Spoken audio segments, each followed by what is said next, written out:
Bishut Moray Rabotai, avec la permission d'Hachem, je vous souhaite à vous tous une bonne soirée. J'espère que vous allez bien.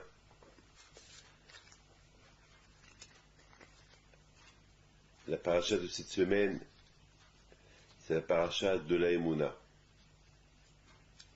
Et de cette paracha-là, on apprend beaucoup de choses. Que la délivrance d'Hachem, on ne sait pas d'où elle vient. Beaucoup de fois, ça peut arriver que quelqu'un, il est dans la détresse, et il ne sait pas d'où ça va venir sa délivrance. À gauche, à droite, devant, de derrière, il ne sait pas. De tel et tel, ou de tel et tel, d'un copain, d'un ami, ça peut être même d'un inconnu. Tout dépend de la émouna de la personne. Dans la paracha de cette semaine, c'est la paracha que, d'ailleurs, même le Zohar, Kadosh, dans la Gemara, ils disent que Kashin mezonotav chez la dame qui atiam souf, que la panassa, étant donné que la panassa elle vient du ciel, elle dépend du ciel, la panassa. Donc, elle ne dépend pas, comme il dit le Zohar, elle ne dépend pas du zchut, elle ne dépend pas des mérites. Ça veut dire que par le mérite que j'ai, je vais avoir la panassa. C'est le mazal. Le mazal, c'est du verbe tizal, ça descend. C'est du ciel. C'est comme on a vu dans la manne. La manne, pendant 40 ans que les Juifs étaient dans le désert, ils avaient chaque jour variant biomo. Chaque jour, le repas il descendait du ciel. Donc la panassa, elle vient de Hakadosh Baruch Hu. Mais on ne sait pas d'où. On ne sait pas d'où la panassa peut venir. Mais elle vient, mais on ne sait pas d'où. Du ciel, c'est certain, mais de quel côté elle va venir? Et aussi le mariage. Le mariage, aussi on ne sait pas. D'où le mariage, le mazal, la fille, on sait que du ciel, ils ont déjà déterminé tel pour tel, mais comment ils vont se rencontrer? L'une elle habite en Australie, l'autre elle habite, je ne sais pas, au fond du monde. Comment ces deux personnes vont se rencontrer? Avant qu'ils se fassent dans ce monde adolescent, ils étaient ensemble, mais là ils ne sont plus ensemble. Comment ils vont se rencontrer? Là aussi c'est un problème. Donc, c'est aussi caché Zivogo chez la dame qui a un souffle. Et toujours on dit, la parnassa et le mariage, ils sont aussi durs que le jour que la mer a été coupée pour les Bnei Israël lorsqu'ils ont quitté l'Égypte. On sait très bien, tout le monde connaît la traversée de la mer. C'est la base de la émouna du juif, s'il faut croire à ça. On le sait. C'est quelque chose que, d'ailleurs, chaque jour, on lit Azaché Moshe, Azaché Moshe, ou Bnei Israël. Et dans Azaché Moshe, on chante le chant de Moshe, lorsque les Bnei Israël ont traversé la mer. Et chaque jour, on parle de ça. Hein. Chaque jour, il n'y a pas un jour qu'on ne parle pas de la traversée de la mer. Chaque jour.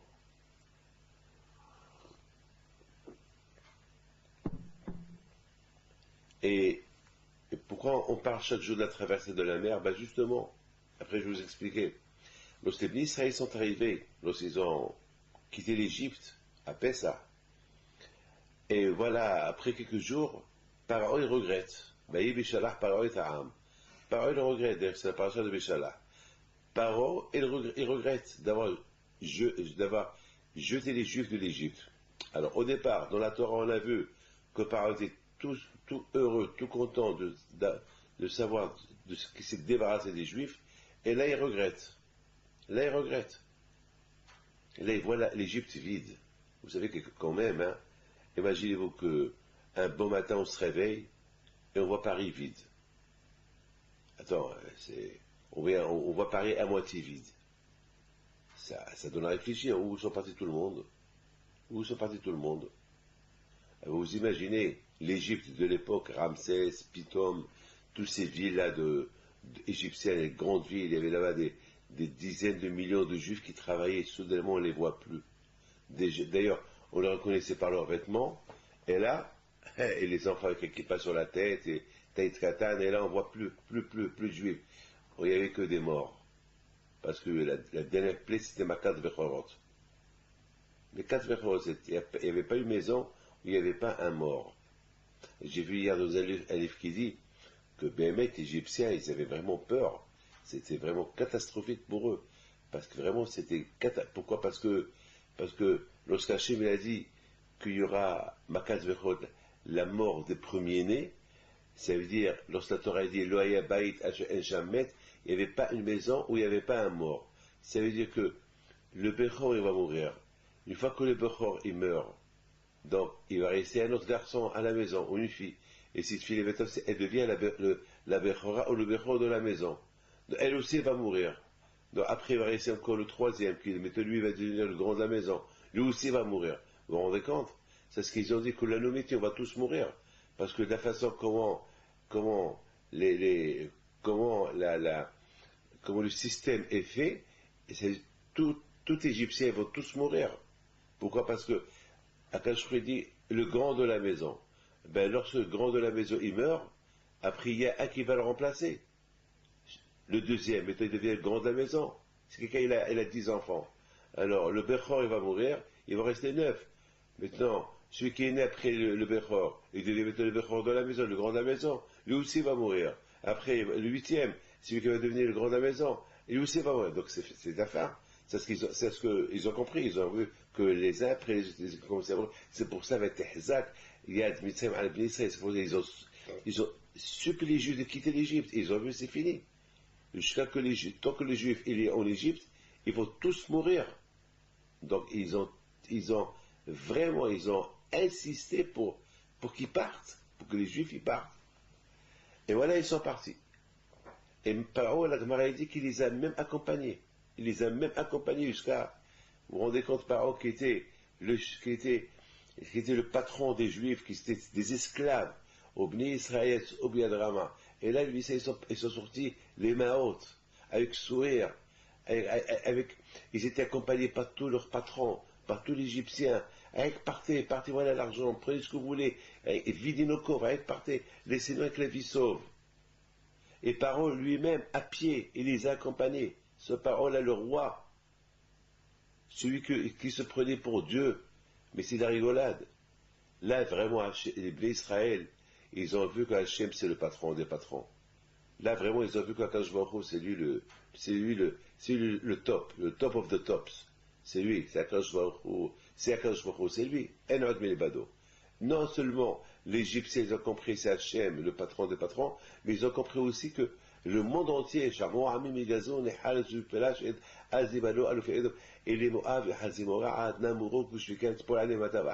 monde entier, ils ont vu, ils ont entendu ce qui s'est passé en Égypte. Parce que l'Égypte de l'époque, c'était la puissance mondiale. Comme si aujourd'hui on parle, l'Amérique, la Russie, la Chine, l'Europe, les superpuissants. À l'époque, les superpuissants de l'époque, c'était l'Égypte. Les pharaons, c'était l'Égypte. Et là, voilà, l'Égypte, elle est chaos. Donc les Juifs, ils étaient maintenant. Et surtout, tous les miracles qu'Akadosh Baruch Hu il a fait, c'était des miracles surnaturels. Des miracles surnaturels. C'est au-delà, Hachem il a montré au monde entier que c'est lui le patron. Hachem il a montré au monde entier, c'est lui le patron. Qu'il n'y a que lui. La Torah, elle parle après que une fois que les Israéliens ont quitté l'Égypte, les Pharaon, ils regrettent. Et là, on a une question. Là, on a une question. Pourquoi Pharaon, il regrette? Je ne comprends pas. Lui-même, il les a accompagnés. Lui-même, il les a suppliés de partir. Attends. Il leur donne, il les laisse partir avec tous leurs biens. Il les laisse partir, il leur ajoute des cadeaux. Ça veut dire qu'ils sont partis pour toujours. Alors, quoi maintenant la Torah dit, Pharaon il a entendu que le peuple s'est sauvé. Je ne comprends pas. Il ne s'est pas sauvé. C'est lui qui leur a donné la permission de partir. Et sachant qu'ils sont partis ils ne sont pas partis pour 3 jours, pour 4 jours, ils sont partis pour l'éternité. Ils ne vont pas tout transporter, ils vont pas. Est-ce que vous avez vu quelqu'un qui déménage pour 3 jours? Quelqu'un qui loue des camions de déménagement, il prend tout son bien, il vide la maison, il prend même les clous qui sont cloués dans les murs, et après, on va dire, non, non, il va pour 3 jours. Attends, ça n'existe pas, ça. Si quelqu'un il va pour 3 jours, il prend une petite valise. Alors, ceux-là, ils ont pris l'or, ils ont dévalisé l'Égypte. Ils ont pris tout ce qui y avait de bon, ils l'ont pris de l'Égypte. Mais ton pari, il est fou, quoi. Il a dit, ah, ils se sont sauvés. Comment ils se sont sauvés? Toi-même, tu les as accompagnés. Toi-même, tu l'as dit, comme si on arabe, Mshab Laza, va un aller sans retour. Alors, un aller sans retour, et là, il regrette. Et il dit, il entend que le peuple s'est sauvé. Qu'est-ce qui s'est sauvé? C'est toi qui leur as donné la permission de partir. Et c'est pas, il a oublié tout ce qu'il a, tous les coups qu'il a reçus. C'est pas possible. C'est pas possible. Donc c'est quelque chose qu'on va essayer de comprendre. Alors maintenant, on continue maintenant ce que nous avons commencé au départ. Au départ, nous avons dit que lorsque Moshe Rabbeinu alayhi shalom, les Israéliens ils sont arrivés à la mer, ils ont remarqué que les Égyptiens étaient derrière eux. Ils les ont poursuivis pour les ramener en Égypte. Donc on a deux questions. La première, comment Pharaon, on a dit à Pharaon que le peuple s'est sauvé, alors que c'est lui qui les a renvoyés. Alors comment on peut comprendre ça? C'est pas très logique, puisqu'ils ont tout pris avec eux, première chose. Et deuxième chose qu'on va essayer de comprendre, c'est pourquoi Akadosh Baruch Hu a fait que les Bnei Israël, ils arrivent à la mer, et ils ont...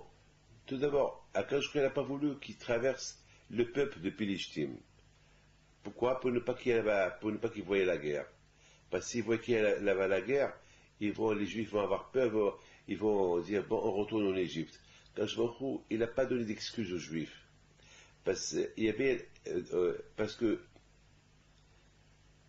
si les Juifs, lorsqu'ils ont quitté l'Égypte, ils avaient deux chemins, ou aller vers Yamsouf, vers la mer Rouge, ou aller directement en Eretz Israël. Ça veut dire qu'il fallait prendre un autre chemin, c'est ce qu'on appelle le chemin de Pilishtim. Mais le problème est, le chemin de Pilishtim, c'est des villes. Traverser les villes, il peut avoir je sais pas, des accrochements avec Pilishtim. Et les Juifs, ils n'étaient pas entraînés à la guerre. Et ce qui va se passer qu'ils vont retourner en Égypte. Ils vont dire non, on n'a pas l'habitude, ils ne savent pas, ils quittent un ennemi pour tomber entre les mains d'un autre ennemi. Alors, Hachem il a dit, c'est mieux qu'ils vont longer la mer et qu'ils vont partir au désert, pas le désert. Alors maintenant, j'ai une grande question. Ce que je ne comprends pas. Hachem, il ne veut pas que les Juifs ils traversent Pilishtim pour ne pas qu'ils ont à faire la guerre avec Pilishtim. C'est pas les Palestiniens d'aujourd'hui, c'est Pilishtim de l'époque. C'est comme ça c'est écrit dans la Torah. Dans Hachem, il a voulu qu'il n'y ait pas des accrochages entre Juifs et Pilishtim, alors quand je a dit c'est mieux, Hachem il a dit il ne faut pas que je leur donne des armes, il ne faut pas que je leur donne des cibots, des excuses pour dire Moshe, oui on a peur de la guerre, on retourne en Égypte. Alors Hachem, il a changé de chemin pour qu'ils partent, mais c'est un long chemin, par la mer Rouge. Mais qu'est-ce qui s'est passé? Il s'est passé qu'ils arrivent à la mer Rouge, et là-bas ils sont bloqués. Alors, je ne comprends pas Kadosh Baruch Hu. D'un côté, Kadosh Baruch Hu, il veut pas donner aux Juifs des excuses pour retourner en Égypte. Mais là, il leur donne une autre excuse. Il les fait passer à côté de la mer, et là, ils sont encerclés. Là, ils sont presque encerclés. Parce que la mer, elle est en face. À gauche et à droite, c'est le désert. Et derrière, il y a l'Égyptien. Alors, qu'est-ce qu'il a gagné, le bon Dieu, en les faisant traverser en face la mer? Le même miracle qu'il a fait en face la mer, il aurait pu le faire s'il passe à côté de Pilishtim. Parce que qu'est-ce qui va se passer? Tout le problème est pour ne pas qu'il y ait des contacts entre eux et Pilishtim, pour ne pas qu'il y ait des accrochages. Et bien, quand je fasse que les Pilishtim vont être gentils avec eux, ils vont se calmer, ils vont rien dire. Ils vont leur donner à boire, à manger, etc. Ils vont leur dire oh, vous êtes super, votre Dieu vous a libéré. Point final. C'est un miracle. Vous savez, une fois j'avais affaire avec un juge, pas ici en France, quelque part, et parce que j'avais un problème, et je devais le rencontrer. Et bien sûr, un juge, on ne sait pas comment, on dit, Lev Melach Evisari B'Yadashem, doit être les mains de Hakadosh Baruch Hu. Ce juge-là, on ne sait pas, il peut être gentil, il peut être en mauvaise humeur, il peut être en bonne humeur, même si je suis coupable, il peut m'acquitter, s'il est en bonne humeur. On ne peut pas savoir. Et peut-être, Bémet, il peut, il peut ne pas me comprendre. Et même si je suis pas coupable, il peut me rendre coupable parce qu'il m'a pas, il a compris comme qu'il a compris. C'est pour ça que la Torah dit Tzedek, Tzedek, Tirdov. Un juge, il faut qu'il fasse beaucoup attention, parce que beaucoup des fois, ça peut paraître que c'est bidon, et c'est rien du tout, et on peut aller au juge croyant que j'ai rien à me reprocher, et on peut trouver la chimichement que Dieu préserve des accusations terribles, et que Dieu préserve, ça peut être dramatique. Donc on ne peut pas savoir, c'est les choses de la Kadosh Baruch Hu. C'est pour ça qu'on dit, on prie toujours à Kadosh Baruch Hu, qu'on tombe entre les mains des bons. On ne sait pas. Et beaucoup des fois aussi, ça peut arriver. Beaucoup des fois, ça peut arriver quelqu'un qui fait une petite opération banale, une petite opération de rien du tout, vraiment rien, et un chemichement que Dieu préserve, il sort plus du lit. Je connais plein. Il y a des gens qui traversent, qui font des opérations très très graves que, a priori, 99% qui ne va pas sortir de son malheur, il va rester vivant. Il va guérir. C'est des choses de Akadosh Baruch Hu. Je n'ai vu plein de ça. Donc, vous voyez, Akadosh Baruch Hu, il peut tout faire, il peut tout. Donc là aussi, Akadosh Baruch Hu. Alors finalement, je suis parti chez le juge, j'ai prié à Akadosh Baruch Hu. J'ai prié à Akadosh Baruch Hu pour qu'Akadosh Baruch Hu me donne, pour que je m'en sorte. Bon, Hachem, c'était bien fini. Grâce à Dieu, il a bien jugé, c'était le cas était. Et je suis sorti en non-lieu, bon, Hachem, c'était bien. Comme la vérité, c'est pas la vérité, mais que Dieu préserve, parfois ça peut. Donc là aussi, quand je vois au il aurait pu faire que Pilishtim, les Juifs, ils vont traverser Pilishtim, alors Pilishtim est gentil avec eux, il veut bien les recevoir, il veut bien les accueillir, etc. Comme parents qui étaient contre les Juifs, qui étaient leurs patrons, il les suppliait maintenant de partir. Pourquoi? C'est Hachem, c'est quelque chose qui lui a changé son cœur. Et maintenant, par il a complètement changé, il avait complètement changé, il les a même accompagnés jusqu'à hors de l'Égypte.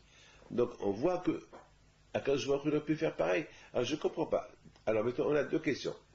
Première question qu'on va essayer de comprendre, c'est quelle est la raison pourquoi Paro, il poursuit les Juifs. Pourquoi il les poursuit? Avec tout le mal qu'il a eu avec eux, avec tous les coups qu'il a reçus, il n'y a pas une maison, il n'y a pas un mort. Et au lieu qu'il dit merci, au lieu qu'il respire, qu'il souffle, que maintenant les Juifs ne sont plus là, non, il regrette. Pourquoi il les a envoyés? Et en plus, on lui dit, ça y est, il s'est sauvé. Le peuple s'est sauvé. Alors que c'est lui qui les a suppliés de partir. C'est lui qui leur a dit de prendre de faire leur déménagement, de prendre tout ce qu'ils ont. C'est lui qui a tout fait. Et maintenant, il regrette. Et non seulement qu'il regrette, on lui dit, tu sais, les Juifs ne retournent plus. Il regrette, il va les poursuivre. Première question.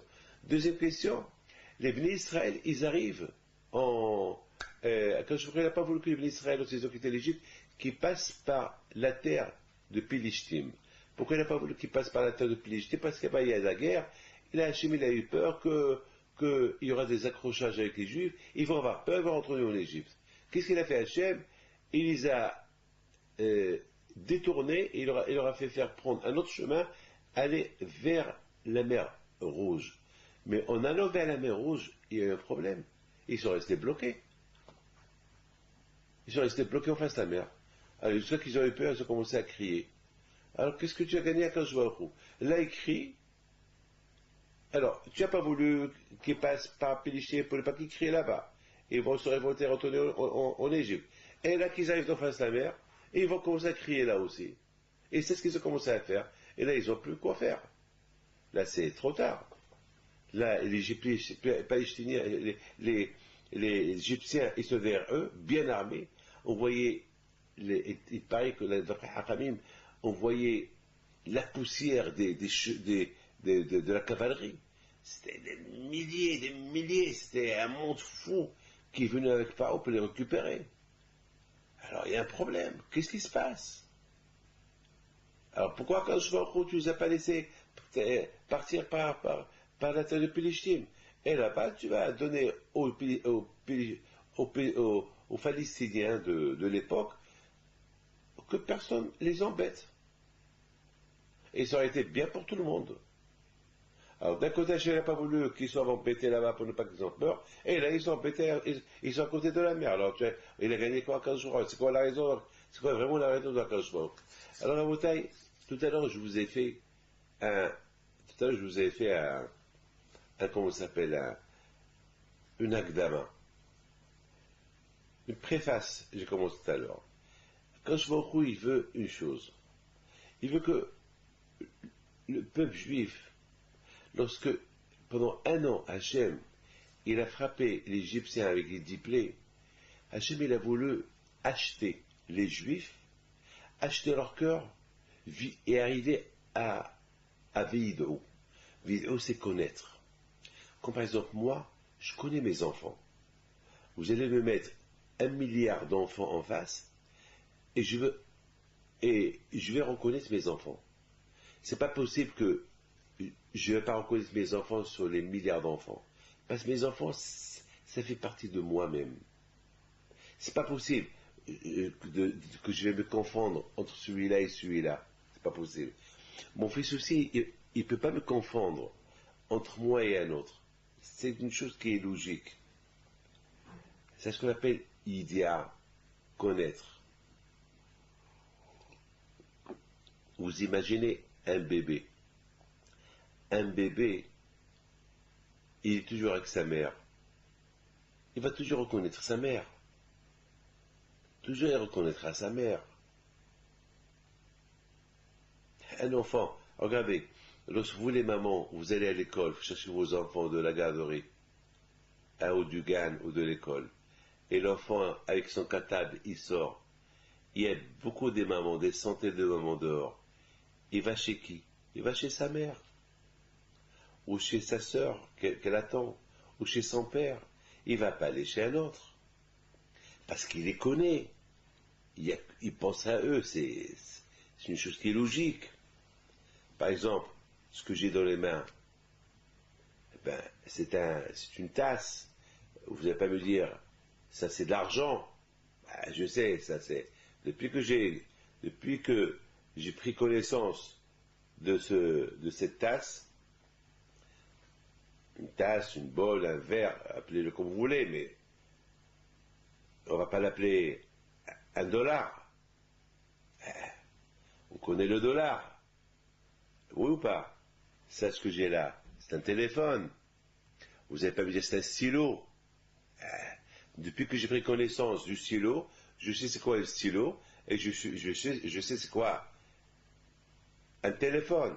Ce que j'ai dans la main, c'est une paire de lunettes. Vous n'allez pas me dire, ce que j'ai dans la main, c'est une baguette. C'est pas une baguette. Je sais que la baguette, je la mange. Ça, j'utilise ces lunettes pour mes yeux. C'est quelque chose qui est logique. Il y a pas, c'est comme ça. C'est la vie, elle est comme ça. On prend connaissance. Hachem, il a voulu que les Bnei Israël arrivent à Vidatem, à connaître qu'il y a Dieu. Parce que Dieu ne le connaît pas. Parce que Dieu ne l'a pas vu. Parce que Dieu ne sait pas où ce qu'il est. Mais il est partout. Mais justement, c'est ça ce que Hachem il a voulu qu'on sache, que Hachem il est partout. Hachem il est dans les livres, il est dans la nature, il est en bas, il est en haut, il est dans la cave, il est dans l'espace, il est partout. Il est dans le manger, il est partout. Là où tu vas, il y a Hachem. C'est important que tu saches pourquoi? Parce que Hachem il sait, sachant que Hachem il est invisible. On ne peut pas le voir rester vivant. Si on le voit, on meurt. On ne peut pas le voir.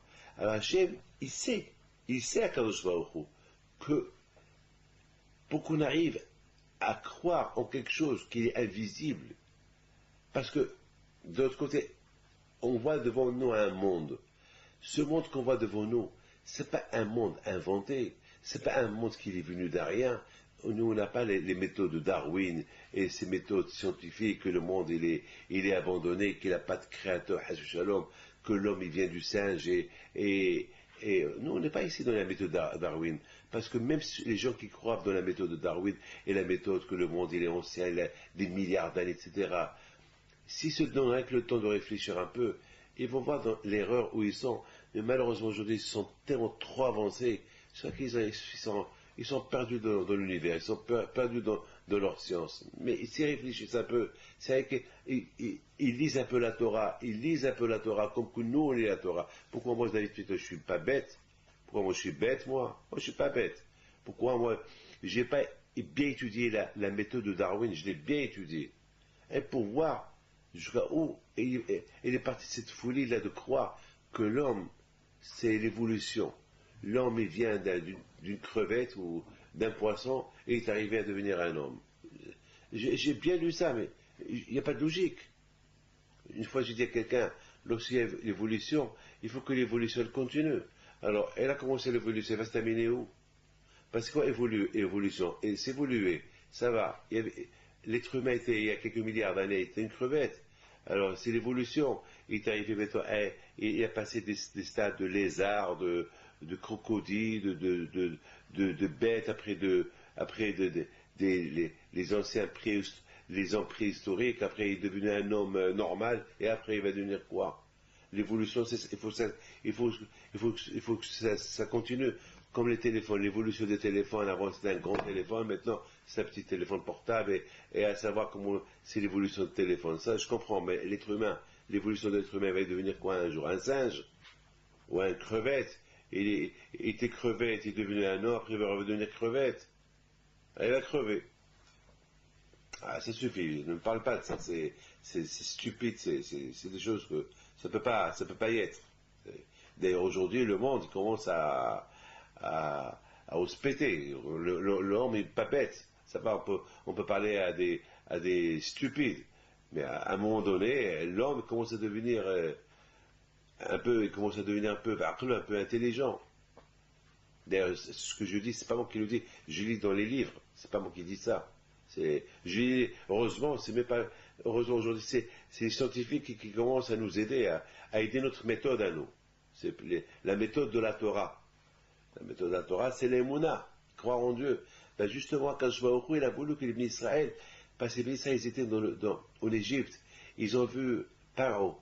Paro, c'était comme la méthode de Darwin. Paro, c'était la méthode de Paro. Voilà. Paro, à l'époque, il se prenait pour un dieu. Donc tout le monde croyait en lui. Il y avait à l'époque beaucoup de magie. Il y avait des sorciers. Tout se faisait par sorcellerie. Donc les Juifs, ils étaient pendant 400 ans en Égypte, ils sont adaptés aux idées égyptiennes. Donc Hachem, il fallait que Hachem, il leur enlève ces idées égyptiennes. Il faut qu'il leur enlève. Il faut que maintenant les Juifs, ils voient qu'à travers lui. Il ne faut plus qu'ils voient à travers Paro, à travers ses hachamim, ses conseillers. Il ne faut plus qu'ils voient à travers comment ça s'appelle, à travers la sorcellerie égyptienne. D'ailleurs, chaque fois que Moshe Rabbeinu il faisait quelque chose, les aussi, ils ont voulu imiter Moshe Rabbeinu. Moshe Rabbeinu, il a transformé l'euro, ils ont dit à Moshe Rabbeinu, ce que tu as fait, nous, on peut le faire, voilà. Donc, c'était un challenge, c'était une guerre entre le spirituel et l'impureté, la pureté contre l'impureté, le bon contre le mal. C'est une guerre. Ça veut dire que maintenant, qui va convaincre l'autre? Qui a raison? Paro, il veut montrer que c'est lui qui a raison, et Hachem, il veut montrer que c'est lui qui a raison. Donc, à la fin, on a vu qu'Akadosh Baruch Hu, il s'est bien moqué de Paro. Akadosh Baruch Hu, il a mis Paro KO. Il a mis Paro KO. Sauf que les Juifs, ils ont commencé à voir. Sauf que les Juifs, ils ont vu que Paro, c'est rien du tout. D'ailleurs, il est devenu un toutou. D'ailleurs, il se moquait de lui, il l'insultait, ils ont vu qu'il n'est rien. Et tout ça, Hachem, il a voulu pour que le béni Israël, il quitte l'Égypte, il quitte avec cette foi en lui, que Hachem, il peut tout transformer. Il peut tout, que la nature, c'est lui le patron de la nature, c'est lui le créateur. Il n'y a plus ici de méthode de Darwin, ou il n'y a pas ici d'évolution. C'est moi le patron. C'est moi qui ai créé l'homme. C'est moi qui ai créé le ciel et la terre. C'est moi qui vous a créé. Et c'est moi le Baal Habayit. Et c'est la raison pourquoi Hachem n'a pas voulu tuer par tout de suite. Parce que Hachem, il aurait pu envoyer un coup fatal. Il aurait pu envoyer un tremblement de terre en Égypte et éliminer toute l'Égypte de l'époque et les Juifs y quittent. Mais ça aurait pu être risqué. Les gens, ils auraient pu dire, bon, il y a eu un tremblement de terre. Ça ne prouve pas que c'est Dieu qui a fait ça. Donc, il savait. Donc, pendant 1 an, il a frappé les Égyptiens pour adaptation, pour que les Juifs s'adaptent. Ils voient. Non seulement eux aussi ils voient, mais le monde entier voit, parce que le monde entier, ils auraient pu dire, c'était un tremblement de terre, c'était une coïncidence. Non, là, quand je vais au Khou, il a voulu montrer au monde entier, pas ici de coïncidence. Il y a un patron qui change. Vous vous rendez compte, la plaie des ténèbres, 3 jours qu'il n'y a pas de lumière, 3 jours et les gens ils sont paralysés, et les Juifs ils voyaient la lumière. Ah, ça c'est super, ça c'est quelque chose qu'on ne peut pas imaginer ça. Vous vous rendez compte que Moshe Rabbeinu dit, demain il y aura les sauterelles, et le lendemain il y avait les sauterelles. Vous imaginez Makadbara, tous ces 10 plaies qu'ils ont, les animaux qui rentrent en Égypte, et qui touchent les Égyptiens et qui ne touchent pas les Juifs, et selon la bouche de Pharaon, ils vont venir, et selon la bouche, les ordres de Moshe Rabbeinu, ils vont venir, et selon les ordres de Moshe Rabbeinu, ils vont quitter l'Égypte. Donc, Pharaon, il a vu qu'il y a un puissant. Vous imaginez que tout le sable égyptien est devenu poux. Il n'y a pas eu, il n'y a plus de poussière.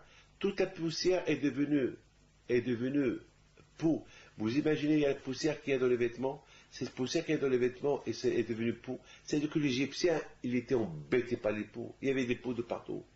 Là où il y a une goutte de poussière est devenue poux.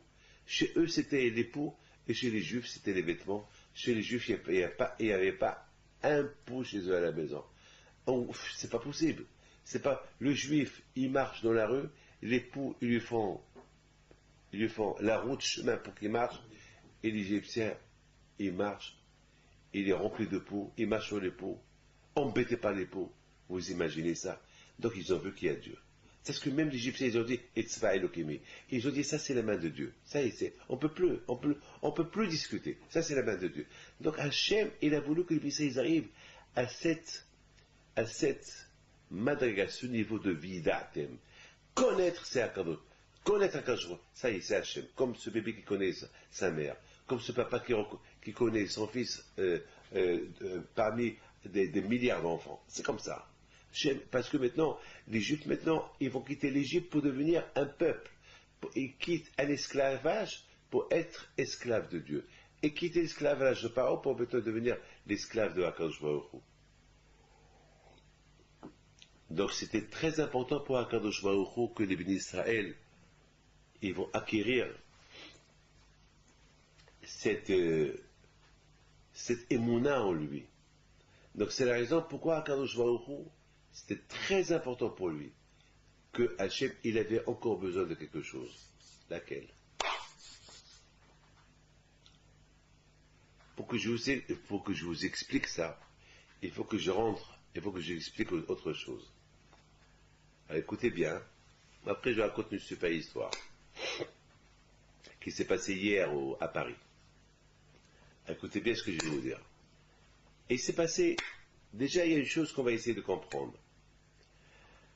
Lorsque Hachem, il dit à Moshe Rabbeinu, Moshe, Pharaon, maintenant, j'ai endurci son cœur pour ne pas vous renvoyer, mais il reste un dernier coup.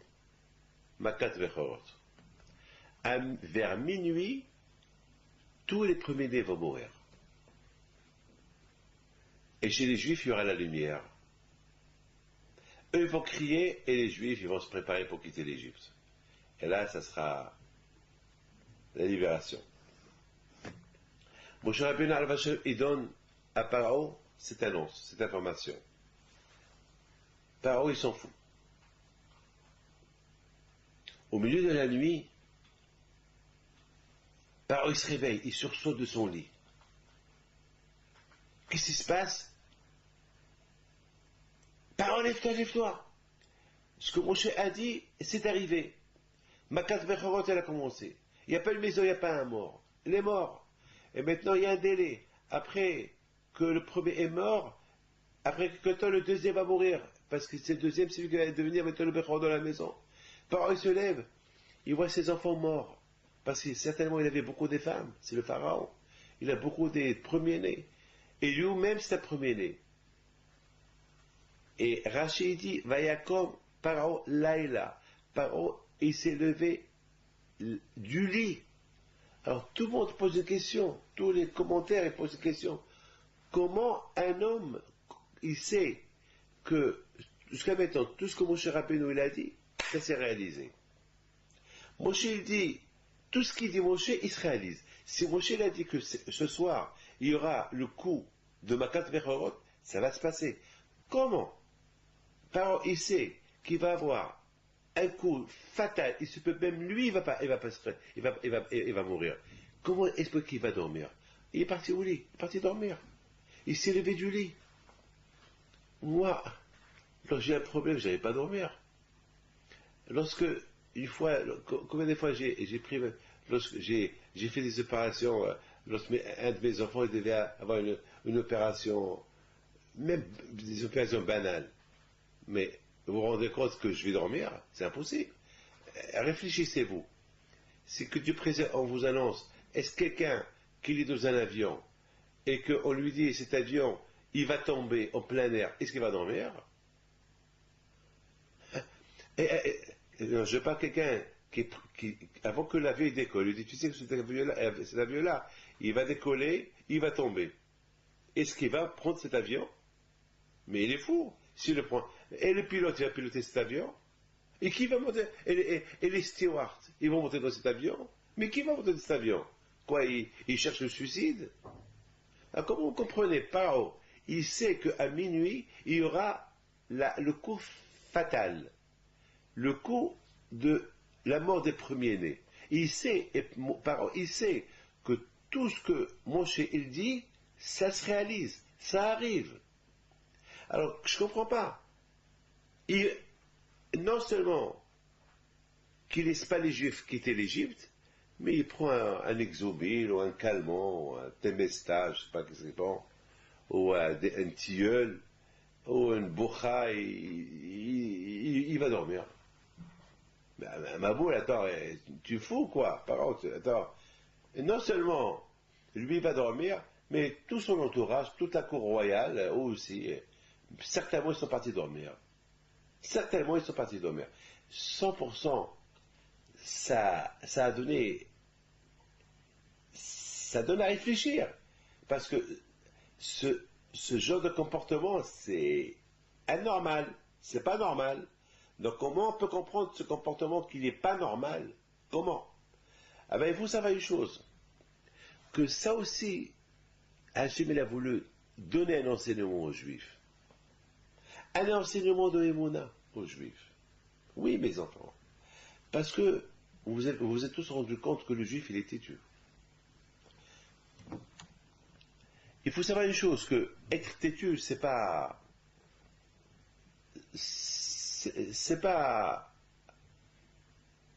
toujours une bonne affaire, et parfois ça peut être une bonne affaire, être têtu. Être têtu, c'est bien et c'est pas bien. C'est bien dans le sens qu'on l'utilise pour un sens qui peut être bien, par exemple, être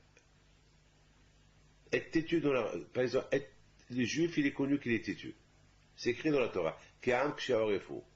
Ben, être têtu dans le sens de, sachant que parfois on nous dit sale juif dans la rue, combien de fois j'ai reçu des crachats sur moi. Combien de fois je passe, il y a quelqu'un qui fait et après il me regarde. On vient me dire sale juif.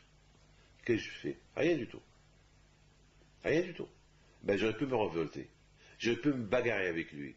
J'aurais pu moi aussi lui rendre le coup, ou bien cracher sur lui. Je ne réponds pas. J'aurais pu dire, bon, c'est ça la religion juive, pourquoi je vais exposer ma religion devant tout le monde avec ma barbe et mon chapeau? Je me rase la barbe, et je lève mon chapeau, et je passe incognito. Comment tu t'appelles? Je m'appelle Pinto. Eh ben, Pinto, ils peuvent dire, eh ben, c'est espagnol, c'est un portugais. Le nom Pinto, il y a beaucoup de noms juifs qui s'appellent Pinto. Il y a aussi beaucoup de banques, il y a une banque Pinto. Donc, je passe inaperçu. Parce que Pinto avec une barbe et un chapeau, ça fait juif. Ça fait plus non juif. Donc, j'aurais pu. Donc, mais je suis têtu. Je suis têtu pour respecter les mitzvot. Avec toutes les difficultés parfois que j'ai pour faire mitzvah, eh ben, je m'entête pour la faire. Beaucoup de fois, parfois j'ai des épreuves comme tout le monde d'ailleurs, faire ou ne pas faire, eh ben, je m'entête, non, il faut que je la fasse.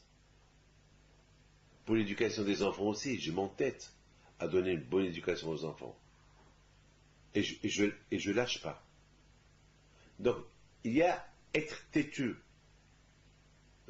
Être têtu, c'est bien, mais il y a aussi être têtu, c'est pas bien. Par exemple, je suis en bagarre avec ma femme, ou avec mes enfants, ou avec un ami. Ça y est, c'est pas la peine de rester têtu. Ça y est, parfois il faut savoir alléger, parfois il faut savoir se calmer. Il faut pas s'entêter. Non, je veux pas le parler. Non, je t'en prie, fais la paix avec lui. Non, je veux rien savoir. Non, c'est pas. Vous savez, justement, Hachem il a voulu qu'on arrive à un point de connaissance à Hachem que tout ce qu'on peut, tout ce qui peut être lié avec Hachem, qu'on ne va pas, qu'on s'entête pas à faire le contraire. Parce que le Satan, il est extraordinaire. Nous, on voit la vérité, le Satan, il veut nous montrer une autre vérité. Alors, parfois,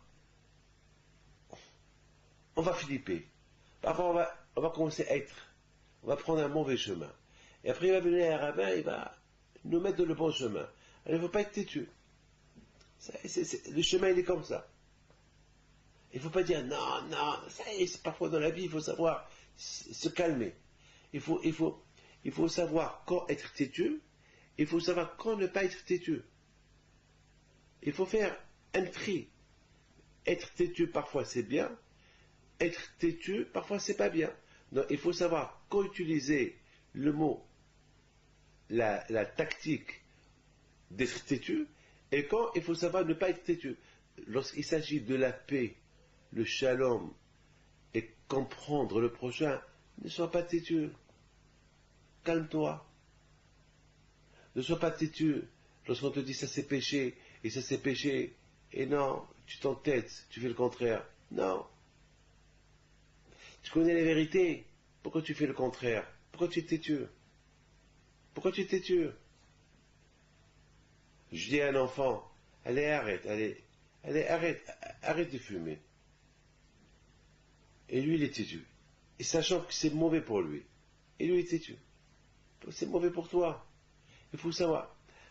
Pharaon, il connaît la vérité. Il est têtu. Il s'entête. Être têtu. Têtu, c'est du verbe de la tête. Au têtu, c'est du verbe têter. Un enfant, lorsqu'un enfant il tête, c'est sa vie. Mais parfois, être têtu avec la tête, aussi têtu, c'est aussi du verbe tuer. Être têtu parfois dans le mauvais sens, ça peut tuer.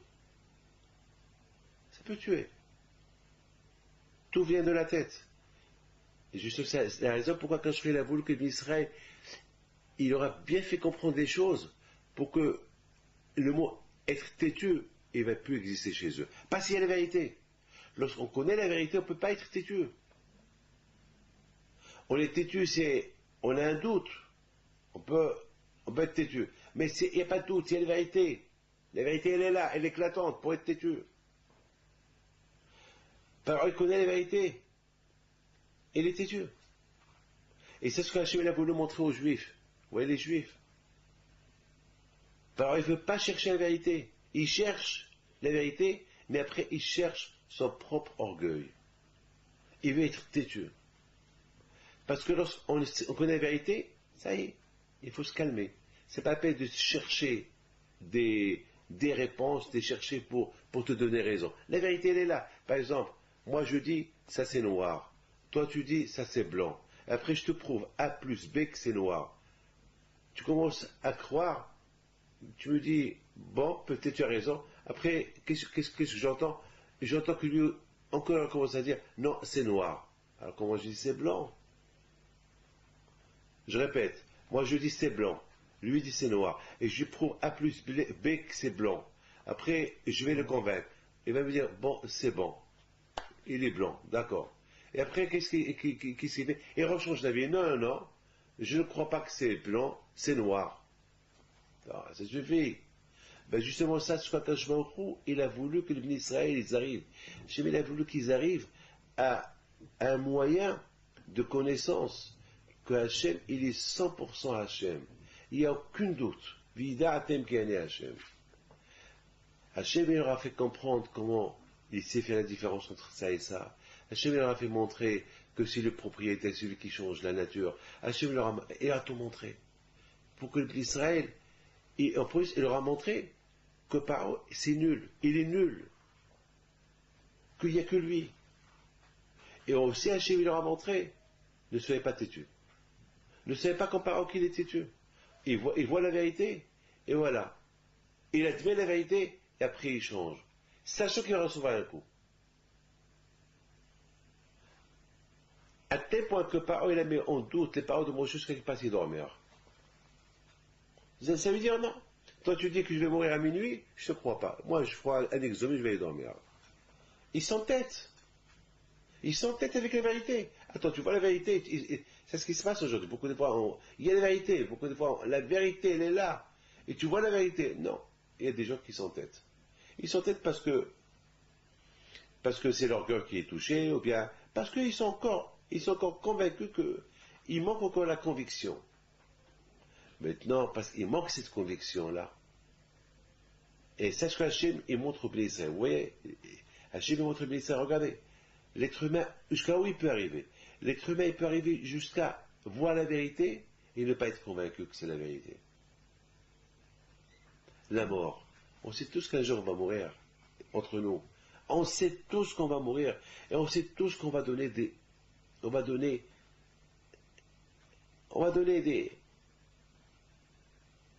comptes à Dieu. On le sait. Un juif, il va donner des comptes. On sait que ça c'est péché. On sait que ça c'est pas péché. On sait, et pourtant, les choses qu'on sait que c'est péché, on sait que c'est péché et on les fait. On fait le péché. Et on sait qu'on va donner des comptes à Dieu. Et malgré tout, on fait semblant qu'il n'y a pas de mort, on ne va pas mourir, on est immortel, il n'y a pas de compte à donner à Dieu, il n'y a rien du tout. Et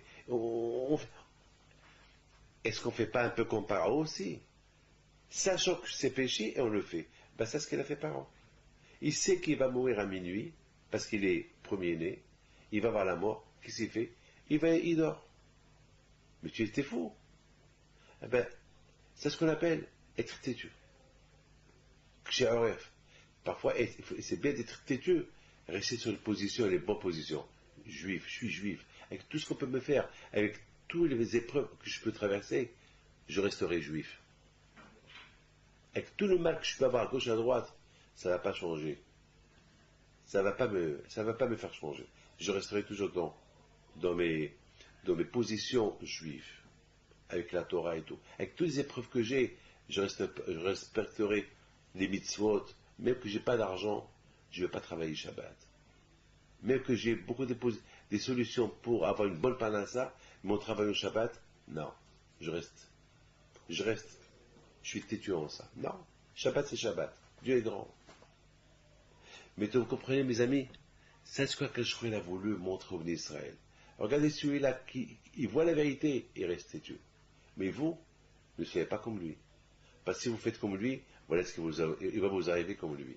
Lorsqu'on sait que c'est péché de faire telle chose, il faut être têtu, ça y est. Avec toutes les épreuves que je peux avoir, je m'en fous. Il y a un juif c'est un juif qui est un cardiologue. Il n'a pas trouvé de travail, le pauvre. Il a fait toutes les études pour être cardiologue. Voilà, il est cardiologue. Et là où il va, on lui dit il faut travailler Shabbat. Et le pauvre, il venait chez moi. Il dit Rabbi David, voilà, j'ai un métier d'or et je ne peux pas. Je ne travaille pas Shabbat. Il faut que je travaille Shabbat, je ne sais pas quoi faire. Il faut que je commence quelque part. J'ai eu de la peine pour lui. Il a trouvé un super travail un jour, où il n'y a pas Shabbat. Et après un mois, on lui dit, monsieur, il y a eu un qui a quitté son poste parce que pour aller ailleurs, donc vous êtes obligé de travailler Shabbat. Il vient chez moi et me dit, BD, qu'est-ce que je vais faire? Je trouve une panasse, je commence à payer mes dettes, et voilà ce qui arrive. Je dis, qu'est-ce que je te dise? Il m'a dit, non, rien, je vais qu'une ne me pas, je vais quitter de toute façon. Ils ont commencé à se moquer de lui. Mais tu es fou. Toute sa famille, tout le monde, ses copains, tout le monde, mais t'es fou. Tu commences à respirer, tu vois, quand tu commences à respirer, ils ont commencé à le décourager. Jusqu'à maintenant que tu commences à respirer, tu vas tout perdre. Ben, il est resté têtu. Il est resté dans ses positions. Il a quitté. Il a quitté. Et grâce à Dieu, aujourd'hui, il a une clinique. Il a réussi. Il a réussi, très bien réussi.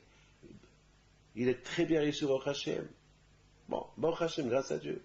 Lorsqu'on est têtu dans notre religion, on réussit à la fin. Paro, un message qu'Hachem il a voulu qu'on apprend, une leçon Hachem il a voulu qu'on apprenne de Paro. Regardez, ceux qui restent têtus, voilà leur fin. Voilà leur fin. Il faut savoir utiliser être têtu. Maintenant, mes amis, on comprend très bien. Ça, c'était une leçon que Hachem il a voulu aussi, parce que c'est important, que ça fait partie du package. Ça fait partie des leçons que Hachem, il enseigne aux Blisser pour qu'ils le connaissent un peu plus, un peu mieux. Parce que beaucoup de fois, il y a des gens qui disent, bon, lorsque tout va bien chez eux, ils oublient Dieu. Lorsque je leur dis, n'oubliez pas, lorsque tout va bien, ça veut pas dire que tout le temps ça va rester bien. Parce que lorsque tout va bien, ça annonce qu'il y aura un passage qui ne va pas être bien. Alors, accrochez-vous toujours à Kadosh Baruch Hu. C'est ce que Paro, si on apprend ça de Paro, lorsque Paro il voyait que tout va bien, il dit bon ça y est, il n'y a plus ça, tout est fini. Et Akash lui dit non, rien n'est fini. Et Akash lui donne un autre coup. C'est toutes des leçons que Hachem, il a voulu que les Bnei Israël, ils vont acquérir une expérience de Emouna, une expérience de vie. Hachem, il a appris aux Juifs, avant qu'il leur donne la Torah, toutes ces méthodes, tout ce qui se passe, qui c'est le patron, pour qu'ils aient une grande émouna. Et ça, ils ont qu'on fait chaque année Pessah. Pour que toujours on parle de ça. Pour que toujours on parle, pour qu'on se renforce dans notre émouna. Parce que toujours on se renforce avec les histoires de nos parents. Parce que nous aussi on a participé à ces histoires-là. Parce que c'est les histoires de nos parents. Et l'histoire de mon père. Parce qu'il y avait, parce que tout le mal et le bonheur que mes parents ont eu, eh bien, bon, Hachem, je les ai hérités. Parce que si le mal il serait resté chez mes parents, ben, je ne serais pas là aujourd'hui. Eh ben, ma présence aujourd'hui, elle est là, c'est parce que mes parents, après, Akadosh Baruch Hu, il leur a fait du bien. Il les a soulagés. Parce que si Hachem ne les aura pas soulagés, ben, je ne serais pas là aujourd'hui. C'est ce qu'on dit dans la Gala. Si Hachem ne n'aurait pas libéré nos parents de l'Égypte, à nous, au Banéno, au Bné Banéno, nous, nos enfants, on serait encore restés en Égypte des esclaves. Et à savoir, peut-être, on serait déjà anéanti. Donc notre présence ici, c'est par rapport au miracle que Hachem a fait à nos parents. Donc tout ça, Hachem a voulu que nos parents, ils vont acquérir des expériences et des expériences dans la vie pour se maintenir des bons juifs. Mes amis, écoutez ce que je vais vous dire. Hakadosh Baruch Hu, il a fait d'une manière que les Juifs aussi apprennent autre chose. Même que Paro il a reçu beaucoup de coups, encore une fois, il va poursuivre les Bnei Israël. Encore une fois, il va les poursuivre. Alors on s'est posé la question tout à l'heure. Comment tu vas les poursuivre? Comment tu crois qu'ils sont partis pour éternellement? Tu sais bien qu'ils ne sont pas partis éternellement. Ils sont partis uniquement pour un laps de temps. Pourquoi tu crois qu'ils sont partis pour un laps de temps? Ils sont partis éternellement. Non, par il dit non, non, moi je crois qu'ils sont partis pour 3. Quoi? Ils vont faire tout ce déménagement là pour 3 jours? C'est pas possible.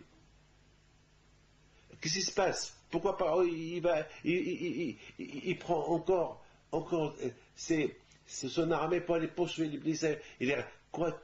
Toi, Paro, tu vas affronter mon cher Rabbeinu encore, mon cher Aaron, avec tous les coups qu'il t'a donnés, tu veux les affronter, tu veux ramener encore mon cher Aaron, mais ils vont te tuer. Et Paro, il continue. Bon, la Torah dit qu'Hachem, il a endurci le corps de Paro. Mais pourquoi il a endurci le corps de Paro? Parce que Paro, il lui manquait encore une conviction. Ou bien, je pense quelque chose comme ça. Moi, je pense,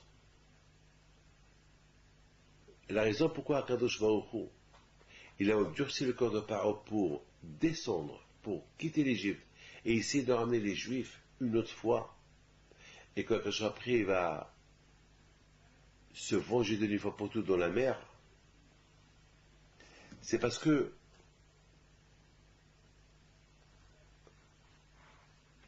Hachem, là aussi, il veut apprendre une leçon au béni Israël. Hachem, il va apprendre une autre leçon au béni Israël. C'est quoi la leçon que je vais apprendre au béni Israël? Que celui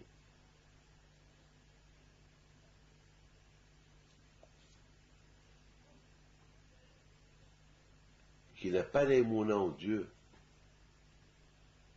ceux qui ne se travaillent pas dans le judaïsme, avec tous les miracles qu'il peut voir, avec tout ce qu'il peut voir, il peut se refroidir après. Je m'excuse, je vais m'expliquer. C'est pas suffisant de voir des miracles. Lorsqu'on voit des miracles, c'est comme pour nous donner à réfléchir qu'il y a un créateur qui a fait ce miracle. Moi, j'ai vu des médecins qui ont vu des miracles. Est-ce qu'ils croient en Dieu? Ils sont restés toujours froids. Ils ont dit, on a vu des miracles. Il y a une femme qui a eu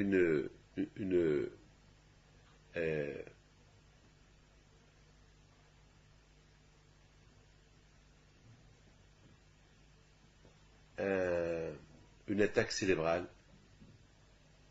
et que son cerveau était noyé de sang. Et lorsqu'ils l'ont pris à l'hôpital, les médecins, après qu'ils ont fait les radios, ils ont dit elle va mourir d'un jour à l'autre. Il n'y a rien à faire. Tout est atteint. Il n'y a rien à faire. Il y a pas. La tête, elle est paralysée. La tête, elle est finie. Les enfants, ils ont dit ouais, mais nous, on croit une chose. Tant qu'il y a la vie, il y a l'espoir. Alors, on ne peut pas dire que c'est fini. Il y a un médecin qui dit, un juif, il dit, ben, fais-lui le schéma parce qu'elle va mourir. Il a dit, on ne peut pas faire le schéma parce que nous croyons en Dieu, on aime notre maman, elle va vivre. C'est des gens très croyants. Je m'excuse, je ne peux pas dire son nom. Et les médecins disent, bon, on attend quelques heures, on va voir. Parce que là, il y a des cas plus urgents. Là, c'est fini. Pour nous, c'est fini. Il n'y a rien à faire. Après quelques heures, la maman, elle est encore vivante. Les médecins, là, ils ont pris la chose au sérieux. Bon, on va voir. Qu'est-ce qu'on peut faire? Il faut le premier opération. Il a pas mal réussi. Elle vit encore. Toucher certains nerfs. Ils ont pris le risque. Elle vit encore. Et grâce à Dieu, après 3 semaines, non seulement qu'elle vit, j'ai été à la voir, et j'ai fait une baracha pendant qu'elle était paralysée, et elle a dit Amen à ma baracha. Et aujourd'hui, grâce à Dieu, ils ont changé de chambre. Là, elle est assise sur une chaise roulante, Elle commence déjà à parler. Ils lui ont enlevé les tuyaux de la gorge. Les médecins eux-mêmes, ils ont dit, ce que nous, on ne peut pas comprendre, nous connaît le système du cerveau. Mais on a vu aujourd'hui, au-delà de ce qu'on pouvait imaginer.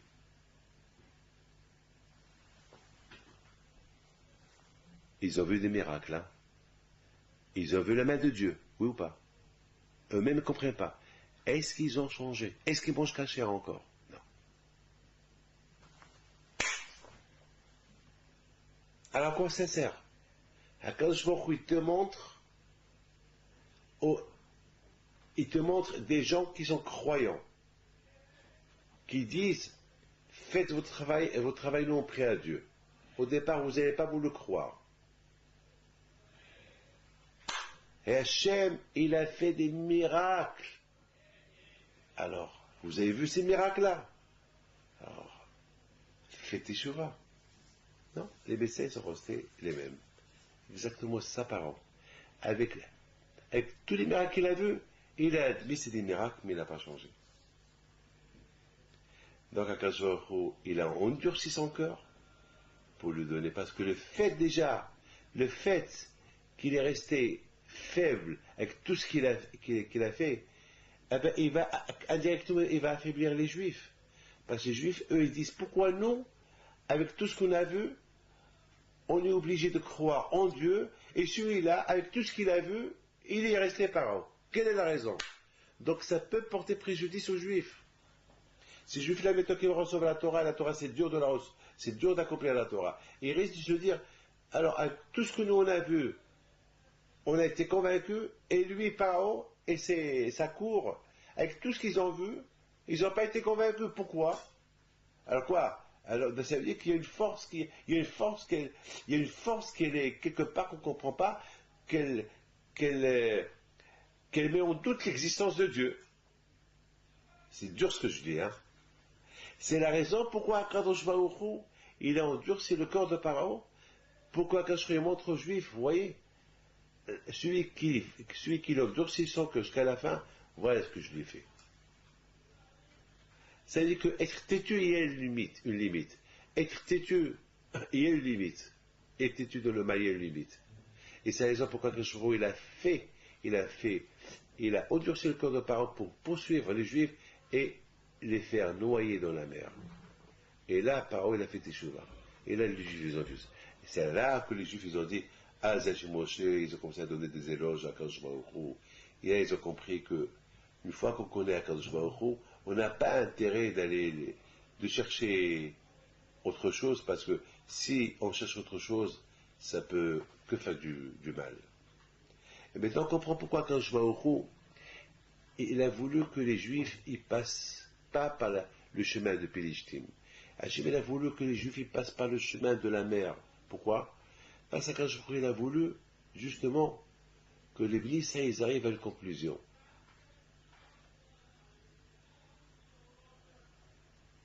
Quelle conclusion? La conclusion est que Pharaon, lorsqu'il va les poursuivre, et les Juifs vont arriver à la mer, les Juifs vont dire, mais d'où il va venir notre délivrance?